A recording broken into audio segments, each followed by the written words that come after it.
Hello friends, मी सायली वराळे makeup artist. स्वागत आहे तुमच्या सगळ्यांचं माझ्या चॅनलमध्ये. सो आज मी सेल्फ मेकअप दाखवणार आहे आणि ह्या सेल्फ मेकअपमध्ये खूप छोट्या छोट्या ट्रिक्स आणि टेक्निक्स तुम्हाला सांगणार आहे. सो व्हिडिओ जो आहे तो संपूर्ण नक्की बघा. आवडल्यास लाईक करा. सो आपण स्टार्ट करूयात. माझ्याकडे आज हळदी कुंकाचा कार्यक्रम होता आणि त्यासाठी मी मेकअप करत आहे. तुम्ही कुठल्याही फंक्शनला जाण्यासाठी तुम्हाला बड्डे पार्टी वगैरे असेल तरीही हा मेकअप करू शकता. सो सगळ्यात पहिल्यांदा आपण फेस जो आहे तो व्हाईट पेपरनी क्लीन केलेला आहे. जे व्हाईट पेपर आहेत ते फेसचे मोस्टली आपल्याला घ्यायचे आहे. फेससाठी जे व्हाईट पेपर असतात वेगवेगळे ते कुठलेही कंपनीचा तुम्ही वापरला तरी चालेल. मी डॉक्टर रशील्सचा वापरलेला आहे. आणि त्यानंतर मी केलेलं आहे टोनिंग केल्यानंतर तुम्ही बघू शकता स्किन थोडीशी हायड्रेट झालेली आहे आणि व्यवस्थित टोनर सुकल्याच्या नंतर आपल्याला करायचं आहे मॉइश्चरायझर. सो मॉइश्चरायझरमध्ये 2 मॉइश्चरायझर असतात मोस्टली, वॉटर बेस मॉइश्चरायझर आणि ऑइल बेस मॉइश्चरायझर. सो मी आज ऑइल बेस मॉइश्चरायझर वापरणार आहे बिकॉज थोडेसे थंडीचे दिवस आहे आणि स्किन थोडीशी ड्राय झाली आहे. त्या कारणाने मी ते वापरणार आहे एम्ब्रोलिसिस. ही जी एम्ब्रोलिसिस आहे ही ऑइल बेस आहे. ॲक्च्युली ती ऑइली आणि ड्राय स्किन दोन्हींनासुद्धा चालते, बट तिची जी क्वांटिटी आहे ती तुम्हाला कमी जास्त प्रमाणात वापरायची आहे. एम्ब्रोलिसिस क्रीम माझी लावून झालेली आहे आणि त्यानंतर मी फेसवर करणार आहे कन्सिलिंग. सो तुम्ही बघू शकता फेसवर जो आहे अनइव्हननेस आणि थोडे थोडे पिंपल्सचे डार्कसुद्धा आहे ते. सो ते ह्या सगळ्यांना आधी हाईड करून आपल्याला बेस करायचं आहे. त्यासाठी मी ते माझ्याकडे शॉपरेलचं पॅलेट होतं, तुमच्याकडे कुठलेही कन्सिलर असेल तरी पण चालणार आहे. सो एकच लक्षात ठेवायचं आहे की तुमचं जे कन्सिलर आहे ते डार्क शेडचं पाहिजे. तुमच्या स्किन टोनपेक्षा लायटर टोनचं कन्सिलर कधीही वापरायचं नाही. जर तुमचे जे डार्क स्पॉट आहेत तिथे तुम्हाला कन्सिलिंग करून घ्यायचं आहे व्यवस्थित. फिंगरच्या हेल्पनी मी इथे कन्सिलिंग करत आहे. कन्सिलिंगसाठी ही इम्पॉर्टंट टिप्स आहे की ते कधीही तुमच्या स्किन टोनपेक्षा लायटर नको आहे. नेहमीच तुमचं जे कन्सिलर आहे ते डार्कर हवं आहे. सो तुम्ही कुठल्याही कंपनीचं एलेगलचं फाऊंड शेडसुद्धा खूप छान आहे की तो बऱ्याचशा स्किनवर जातो. सो तोसुद्धा यूज करू शकता. ELFचं आहे जे अफोर्डेबल रेंजमध्ये तुम्हाला कुठलंही कन्सिलर मिळत असेल तरी तुम्ही वापरू शकता. बट इतकं लक्षात ठेवायचं आहे की तुम्हाला फाउंडेशन करायच्या आधी कंपल्सरी कन्सिलर यूज करायचं आहे. मोस्टली ज्यांच्या फेसवर काही प्रॉब्लेम नसेल त्यांनी मंकी पॅचवर आणि अंडर आईजच्या तिथे जे कन्सिलर आहे एक टोन डार्कर तर ते कन्सिलर यूज करायचं आहे. इथे मी फाउंडेशन घेणार आहे. फाउंडेशन फॉरएवर 52चे फाउंडेशन आहे. 2 शेड मी मिक्स करणार आहे. सो माझ्याकडे जे आहे ते 2 मी क्लायंट करते त्यामुळे माझ्याकडे 2 कलरचे डार्क आणि लाईट फाउंडेशन आहे. सो मी दोन्ही मिक्स करणार आहे आणि वापरणार आहे. तुम्ही तुमच्या शेडचा जो फाउंडेशन आहे तो यूज करू शकता.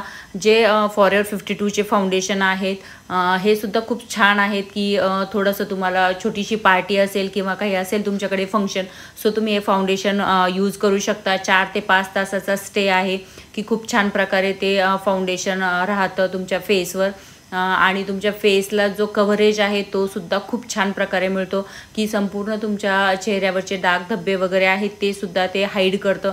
जर सपोज तुम्ही कन्सिलर नसेल वापरात तरीसुद्धा जस्ट फाउंडेशन वापरूनसुद्धा तुम्ही कव्हरेज छान देऊ शकता. बट जर प्रॉब्लेम मेजर असेल तर कन्सिलर इज कंपल्सरी. सो तुम्ही बघू शकता की फाउंडेशन जे आहे ती मी व्यवस्थित फिंगरच्या हेल्पने ॲक्टिवेट करून घेतलेलं आहे आणि त्यानंतर वेट ब्लेंडर घ्यायचा आहे आणि वेट ब्लेंडरनी व्यवस्थित जे फाउंडेशन आहे ते व्यवस्थित ॲप्लाय करायचं आहे. सो नेक एरिया वगैरे सुद्धा तुम्हाला कव्हर करायचा आहे फाउंडेशननी बिकॉज तुमचा नेक आणि फेस जो आहे तो डिफरंट नाही दिसला पाहिजे. त्यासाठी तुम्हाला जे फाउंडेशन आहे ते व्यवस्थित ब्लेंड करायचं आहे. सो ब्लेंडर जो आहे तो आपला प्रॉपर वेट ब्लेंडर पाहिजे. तुमचा ब्लेंडर जर ड्राय असेल तर पॅचेस येण्याची शक्यता असते. सो ब्लेंडर जो आहे तो वेट पाहिजे तुमचा. थोडासा ओला ब्लेंडर घेऊन आणि हात जो आहे तो एकदम हलक्या हाताने तुम्हाला ब्लेंडिंग करायचं आहे. सो फाउंडेशन जे आहे मोस्टली तुम्ही कुठलेही फाउंडेशन यूज करू शकता. बट जे तुमच्या पॉकेट फ्रेंडली असतील ते फाउंडेशन हुडा ब्युटीचे असेल किंवा फॉरएवर 52चे असेल, कुठलेही फाउंडेशन तुम्ही मोस्टली जर तुमची स्किन ऑइली असेल तर तुम्ही हुडा ब्युटीचे फाउंडेशन यूज करू शकता. म्हणजेच जशी स्किन असेल तुमची त्या पद्धतीने तुमचे फाउंडेशन चेंज होतात किंवा आपल्या स्किनला सूट होणारे फाउंडेशन आपण यूज करायचे असतात. सो त्यानंतर आपण करणार आहे इथे फिक्सिंगसाठी मी इथे लूज पावडर यूज केलेली आहे. फिक्सिंग मी नेहमी सांगत असते की fixing is most important step. Because तुमचं जे फाउंडेशन आहे त्याला कुठेतरी लॉक करण्याचं काम आपली पावडर जी आहे, लूज पावडर, ती करत असते. आणि तुम्ही जितकं बेसला लॉक करताल तितका बेस तुमचा लॉंग लास्टिंग राहणार आहे, वॉटरप्रूफ राहणार आहे. सो तुम्ही बघू शकता व्यवस्थित आपलं बेकिंग झालेलं आहे. मी इथे कुठल्याही प्रकारचं कटिंग किंवा कॉन्टरिंग केलेलं नाही आहे फेसवर. जस्ट आपलं फक्त कन्सिलर, फाउंडेशन आणि त्यानंतर मी पावडर केलेली आहे. सो एक्सेस जी पावडर आहे ती ब्रशच्या हेल्पने आपण रिमूव्ह करून घ्यायची आहे. आणि बेस जो आहे तो आपला सेट झालेला आहे. बेस एकदा तुमचा सेट झाला की तुम्ही पुढच्या स्टेप करायच्या आहे. सो यानंतर आपण आय शॅडो करून घेणार आहे. आय शॅडोसाठी इथे माझ्याकडे शॉपरेलचं पॅलेट आहे. तुमच्याकडे जे पॅलेट असेल त्यामध्ये तुम्ही करू शकता. सो इथे शॉपरेलच्या पॅलेटमधला मी ब्राऊन कलर घेणार आहे. ब्राऊन प्लस थोडासा मी रेड कलर ॲड केलेला आहे आणि क्रीज लाईनवर वर्क केलेला आहे. सो तुम्ही बघू शकता ब्रश जो आहे माझा तो ब्लेंडिंग ब्रश आहे आणि थोडासा लार्ज ब्लेंडिंग ब्रश मी घेतलेला आहे.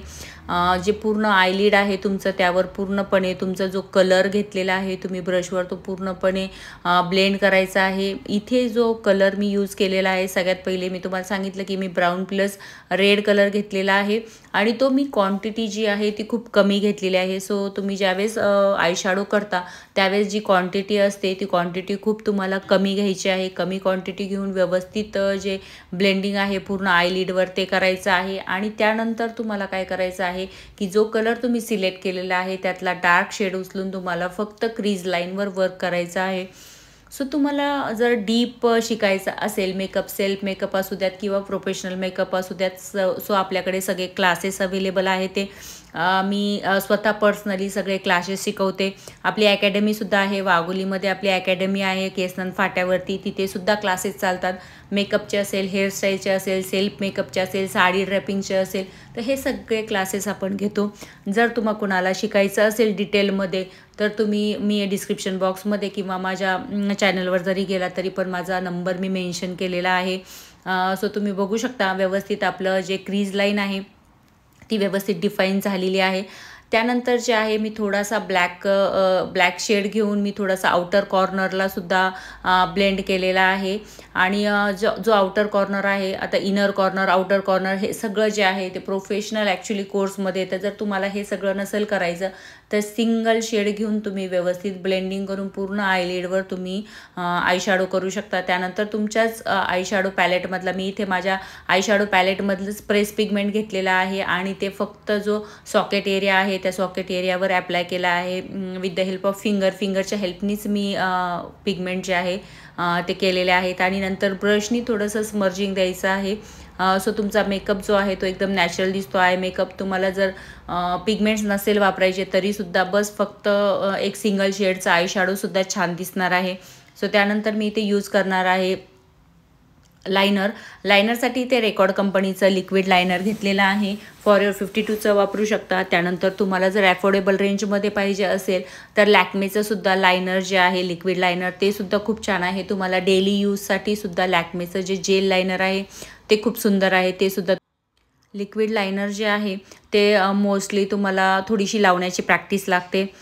सो तुम्ही बघू शकता इथे आपण प्रोफेशनली जेल लायनर वगैरे यूज करतो. बट तुम्हाला ज्यावेळेस सेल्फ मेकअप करायचा आहे त्यावेळी मोस्ट प्रेफरेबल तुम्हाला लिक्विड लायनर आहे किंवा तुम्ही पेन लायनरसुद्धा घेऊ शकता. ज्यावेळेस तुम्ही लायनर घेता त्यावेळेस तुमचा ब्रश जो आहे लायनरचा त्यावरील जे लायनर आहे ते पूर्णपणे तुम्हाला रिमूव्ह करायचं आहे आणि नंतर फिरवायचं आहे. बिकॉज जे आपला ब्रश असतो लायनरचा त्यावर लायनर जे आहे ते खूप क्वांटिटीमध्ये येतं आणि तुम्ही लावायला गेल्यानंतर ते थोडंसं वाकडं तिकडे लागतं. बरेच जे स्टुडंट आहेत त्यांना हा प्रॉब्लेम येतो. सो ब्रशवरचं जे पहिले लिक्विड लायनर आहे ते थोडंसं तुम्हाला वॉशअप करायचं आहे आणि नंतरच वापरायचं आहे. त्यानंतर मी इथे करणार आहे मस्कारासाठी इथे मी फेरारोसीचा मस्कारा यूज केलेला आहे. तुम्हाला जर पाहिजे असेल तर तुम्ही मेबिलिनचा सुद्धा मस्कारा, व्हॉल्युमाइज मस्कारा मिळतो तो करू शकता किंवा ट्रान्सपरंट मस्कारा मिळतो तोही करू शकता. डिपेंड ऑन युअर लॅशेस की तुमच्या लॅशेस कशा आहेत त्या पद्धतीने तुम्हाला मस्कारा जो आहे तो यूज करायचा आहे. त्यानंतर मी करणार आहे आयब्रो फिलसाठी ते डार्क ब्राऊन कलरचं जेल आयब्रो फिलर घेतलेलं आहे. तुमच्याकडे पेन्सिल असेल तर पेन्सिलसुद्धा तुम्ही यूज करू शकता ॲज अ लायनर. सो तुम्ही बघू शकता व्यवस्थित आयब्रोचा माझ्या ज्या आयब्रो आहे त्या खूप अतिशय फेंट आयब्रो आहे. सो मी थोड्याशा डार्क आयब्रो करणार आहे आणि व्यवस्थित आयब्रोला जो शेप आहे तो व्यवस्थित शेप देणार आहे, शेप डिफाईन करायचा आहे आणि त्यानंतर तुम्हाला आयब्रो ज्या आहेत त्या व्यवस्थित डिफाईन करता येणार आहेत. तो तुम्ही बघू शकता. इथे मी ज्या माझ्या आयब्रो आहेत त्या थोड्याशा एक्सटेंड पण केलेल्या आहेत आणि थोड्याशा डार्क पण केलेल्या आहे. सो त्या छान दिसतात. जर एकदमच लाईट एखाद्याच्या जर आयब्रो असेल तर तुम्ही तिथे ब्लॅक कलरसुद्धा यूज करू शकता. ब्राऊन कलरमध्ये थोडासा ब्लॅक ॲड करायचा आहे आणि नंतर तुम्हाला आयब्रो डिफाईन करायचा आहे, किंवा पावडर ज्या आयब्रो फिलर मिळतात ते सुद्धा तुम्ही इथे यूज करू शकता. सो तुम्ही बघू शकता अशा पद्धतीने माझ्या ज्या आयब्रो आहेत त्या व्यवस्थित डिफाईन झालेल्या आहेत ते.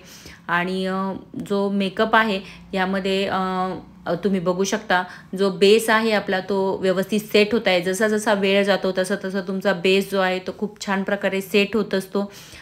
त्यानंतर मी इथे यूज करणार आहे ब्लशरसाठी आयमॅजिकचं पॅलेट घेतलेलं आहे आणि त्यातला मी कलर घेतलेला आहे पिंक. मला फार आवडतो की जो तुमचा ब्लशर आहे तो मला पिंक आवडतो, म्हणून मी पिंक सिलेक्ट केला आहे. तुम्ही कुठलाही ब्लशर यूज करू शकता. शक्यतो आपल्या स्किन टोननुसार करायचा असतो. आपली स्किन फेअर आहे की डार्क आहे हे बघून आपल्याला जे ब्लशर आहे ते सिलेक्ट करायचं असतं. तुम्ही ते शुगरचे वगैरे ब्लशरसुद्धा यूज करू शकता. आणि ब्लशर तुम्हाला यूज करताना एक गोष्ट लक्षात ठेवायची की त्याचं जे ब्लेंडिंग आहे ते प्रॉपर करायचं आहे, म्हणजे जे ब्लशर आहे ते पूर्णपणे तुमच्या स्किनमध्ये ब्लेंड होणार आहे आणि ते खूप नॅचरल दिसणार आहे. त्यानंतर जे आहे ते आपण करणार आहे लिपस्टिक. मी लिपस्टिक ब्राऊन कलरची यूज केलेली आहे. त्यामध्ये थोडासा जो आपला मरून शेड आहे तो सुद्धा ॲड केलेला आहे. 2 शेड मिक्स करून जी लिपस्टिक आहे ती मी ॲप्लाय करणार आहे. तुमची व्यवस्थित ब्रशच्या हेल्पने लावा, किंवा तुमच्याकडे कुठल्याही लिक्विड लिपस्टिक असेल त्यासुद्धा तुम्ही यूज करू शकता. शुगरच्या वगैरे लिपस्टिक ज्या आहेत त्यासुद्धा खूप सुंदर आहेत. तुम्हाला डेली यूजसाठी मेबेलिनच्या वगैरे पण आहे. ते खूप सगळ्या कंपन्यांच्या लिपस्टिक आहेत की तुमची जशी रेंज असेल त्या पद्धतीच्या लिपस्टिक येतात. सो तुम्हाला कुठली अफोर्डेबल रेंजमध्ये आहे आणि कुठली आवडते त्यानुसार शेड सिलेक्ट करून तुम्ही लावला तरीसुद्धा चालणार आहे. सो तुम्ही बघू शकता माझे आईज जे आहे, आईचा मेकअप थोडासा लाईट आहे. सो मी जे लिपस्टिक आहे ती थोडीशी डार्क केली आहे. जर तुमचे आईज डार्क असेल तर तुमची लिपस्टिक ही नेहमी न्यूड असावी, आणि तुमची जर सपोज लिपस्टिक जर डार्क असेल तर आईज नेहमी तुमचे न्यूड असावे. सो मी थोडीशी डार्क कलरची लिपस्टिक इथे यूज केलेली आहे आणि ऑलमोस्ट माझा मेकअप होत आला आहे. माझा हायलायटर राहिलेला आहे, अजून काजळ राहिलेला आहे, बट मी सगळ्यात आधी करून घेणार आहे फिक्सिंग. बिकॉज तुम्ही जो काही बेस लावला आहे त्याला फिक्स करणं ही तितकंच इम्पॉर्टंट आहे, लॉंग लास्टिंग बनवणं तितकंच इम्पॉर्टंट आहे. सो मी इथे हायलायटर करून घेत आहे आणि हायलायटर नंतर मी इथे फिक्सिंग करणार आहे. सो तुम्ही बघू शकता इथे मी फेरारुसीचा हायलायटर यूज केला आहे. हायलायटरमुळे तुमचा जो मेकअप आहे तो थोडासा ग्लॉसी दिसण्यास मदत होतो, ॲज वेल ॲज तुमचे जे हायलायटेड पॉईंट आहेत ते खूप उठून दिसतात. सो इथं हायलायटर लावल्यानंतर मी ते फिक्सिंग करून घेणार आहे आणि नंतर डोळ्याच्या खालचा म्हणजेच काजळ वगैरे जे आहे ते लावणार आहे. सो इथं काजळ म्हणून पण मी जे आहे इथे मी फिक्स करत आहे. तुम्ही बघू शकता की फिक्सिंग तुम्हाला प्रॉपर करायचं आहे आणि फिक्सिंग झाल्याच्या नंतर मी इथे काजळ करणार आहे. काजळसाठी तुम्ही कुठलीही पेन्सिल यूज करू शकता. रेकॉर्डची वगैरे पेन्सिल पण छान आहे, काजळ पेन्सिल, किंवा मग तुमच्याकडे जेल लायनर असेल तर ते सुद्धा तुम्ही काजळ म्हणून यूज करा. ते पसरत नाही किंवा खाली येत नाही. बरेच क्लायंटला प्रॉब्लेम होतो किंवा बरेच स्टुडंट म्हणतात की आमचं जे काजळ आहे ते खाली उतरतं किंवा खाली येतं, तर त्यालासुद्धा लॉक करण्याची सिस्टम आहे ते सुद्धा तुम्हाला लॉक करायचं आहे काजळ, आणि त्यासाठीच तुम्हाला अंडर आईजचा मेकअप जो म्हणतो तो करायचा आहे. त्यामुळे तुमचं लायनर जे आहे ते खाली येणार नाही आहे. सो तुम्ही बघू शकता इथे आपण जेल लायनरच यूज केला आहे. जेल आय लायनर आहे हे, आणि ते मी ब्रशच्या मागच्या साईडनी व्यवस्थित जे आहे ते लावून घेणार आहे.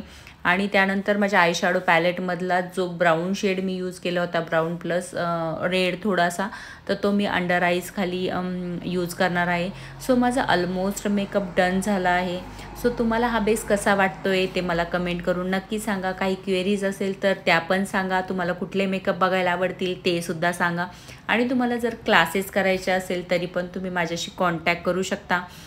सो तुम्ही बघू शकता ऑलमोस्ट मेकअप डन झालेला आहे. आणि कुठल्याही फंक्शनला जाण्यासाठी तुम्ही हा मेकअप नक्कीच करून बघा. लुक जो आहे तो रिक्रिएट करा आणि मला पाठवा. आणि हा मेकअप तुम्हाला कसा वाटला मला हे कमेंट करून सांगायला बिलकुलसुद्धा विसरू नका. सो मी ते ज्वेलरी वेअर करणार आहे. आणि मी आज हेअर्स जे आहेत ते मी असेच ठेवणार आहे. मी हेअरस्टाईल वगैरे काही आज करणार नाही आहे. सो तुम्ही बघू शकता की कानातले असेल किंवा आपलं एखादं मंगळसूत्र वगैरे असेल हे आपण वेअर करायचं आहे. ॲक्च्युली आपलं फंक्शन काय आहे हे बघून आपण जे ज्वेलरी वगैरे आहे किंवा तुमचा कॉस्ट्यूम आहे त्यानुसार तुमची ज्वेलरी ठरते, ज्वेलरीनंतर हेअरस्टाईल ठरते. सो थोडंसं तुम्हाला वेस्टर्न लुकमध्ये जायचं की ट्रेडिशनल लुकमध्ये जायचं की लुक कुठला क्रिएट करायचा हे सगळं पहिलं तुमचं डिसाईड पाहिजे. सगळं डिसाईड झाल्याच्यानंतरच तुमचा मेकअप आणि हे सगळं येतं. सो हा आहे माझा फायनल लुक. सो तुम्हाला कसा वाटला मला कमेंट करून नक्की सांगा. मी टिकली लावणार आहे आणि माझा फायनल लुक मी दाखवत आहे. हा जो आहे तो माझा फायनल लुक आहे. सो तुम्हाला कसा वाटला मला नक्की कमेंट करा आणि तुम्ही जर माझ्या चॅनलवर नवीन असाल तर सबस्क्राईब करायला विसरू नका. Thank you so much.